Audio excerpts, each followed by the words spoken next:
इस press conference का जो एक बेसिक मकसद यही था कि हम लोग ये जो इतने बड़े स्केल पर दिल्ली पुलिस की पूरी मदद से जो ये राइटिंग्स हुई हैं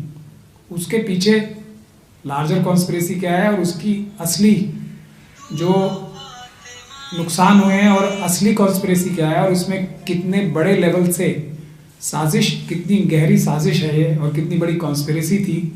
उसके हमारे पास कल जब ये हमने वहाँ पे दौरा किया तो साफ साफ नज़र आ रहा है कि बहुत ही प्रोफेशनली घर उड़ाए गए हैं बमों से।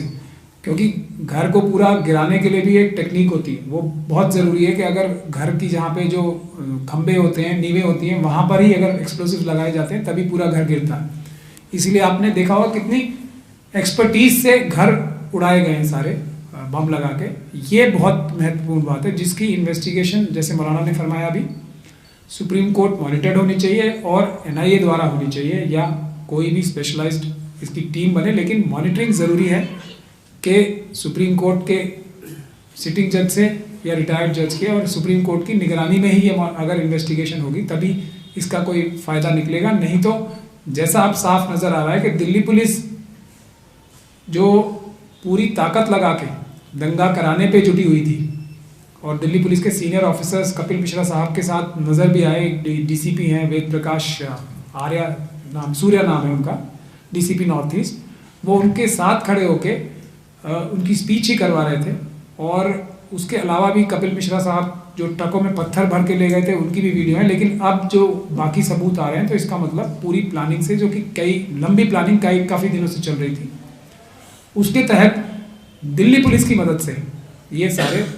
आतंकवादी घटनाएं भी कराई गई हैं और ये पूरी राइटिंग भी कराई गई है। इसके लिए इन्वेस्टिगेशन करने के लिए, क्योंकि NSA साहब को भेजा गया, ये बहुत ही अप्रत्याशित बात थी। आज से पहले होम मिनिस्टर साहब को या होम मिनिस्ट्री को ओवररूल करके प्रधानमंत्री द्वारा ही NSA भेजा जा सकता है। और क्योंकि ट्रंप साहब की विजिट भी थी तो ये जो अंतर्राष्ट्रीय मुद्दा था, एक जो इंटरनेशनल अफेयर्स का मुद्दा था, इसलिए भी NSA साहब को भेजा गया है। तो उस सब चीज़ों को नज़र में रखते हुए इसकी इन्वेस्टिगेशन सुप्रीम कोर्ट द्वारा ही मॉनिटर्ड होनी चाहिए। और सबूत जितने, हम लोग तो इतने एक्सपर्ट भी नहीं हैं, लेकिन साफ साफ हमें नज़र आ रहा है कि यहाँ बमों से हमले हुए हैं और हाई एंड एक्सप्लोसिव्स जो होते हैं उनसे हमला हुआ है। तो इसके लिए इन्वेस्टिगेशन एक ज़रूरी है। दूसरा ये ज़रूरी है कि ये भी इन्वेस्टिगेशन का पार्ट होगा ही अब तो, कि सरकार के अंदर ही ऐसा कौन सा सत्ता का बहुत बड़ा संघर्ष चल रहा है जिसकी वजह से ट्रंप साहब की विजिट तो एक उसको सवालों के दायरे में लाया ही गया, बल्कि पूरे देश का नाम उस समय बदनाम हुआ। जो अमेरिका से हम लोग अपनी रिश्ते बेहतर बनाना चाहते थे और जो उस दिन की जो खबरें होनी चाहिए थी सिर्फ उसी पे होनी चाहिए थी, ताकि भारत की जो भी बेस्ट छवि है वो प्रस्तुत की जा सके, ताकि इन्वेस्टमेंट्स वगैरह हो सके, उसको भी खराब करके ट्रंप साहब की विजिट के दौरान ही इस प्रकार की जो देश की छवि खराब करने वाली राइटिंग की खबरें भी छप रही थी। तो ये बहुत ही गहरी साजिश है जिसका इन्वेस्टिगेशन ट्रांसपेरेंट तरीके से होनी चाहिए और